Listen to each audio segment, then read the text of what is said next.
અને ખબર શું કરવાનું ખબર, જો કોઈની પતંગ કપાઈ એટલે આપણે શેડીઓ જોઈ રહેવાનું, કઈ શેડીઓ એનો પડ્યો એમ, શેડીઓ પડે એટલે જારી પાડવાનું, જય સુધી એવો ના તોડે તો સુધી આપણે ખેંચ કરવાની, જેટલી દોરી આવે એટલી ખેંચી જ લેવાની અને ખેંચીને કમ્પ્લીટ લચ્છી બનાવી દેવાની.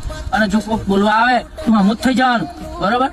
બીવાનું છે જે નહીં, આપણે આ વખત છે ને આટલા થપ્પા મારી દેવાના છે, બરોબર છે? રાજુ, 2 પતંગો ચકાયા લ્યા, કપાય એટલે આપણો મેર પડે એવું લાગે છે. અરે હવારના આવ્યા છીએ, આજે તો 2-3 પતંગો લૂંટાઈ. તારે તે નહીં લૂંટાઈ? એક જ તારે લે? એક જ તો તું શું કરતો?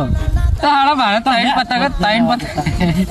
મારે તો 3 પતંગો લૂંટાઈ. હારું ચડ્યું બરાબર હે ને પતંગ.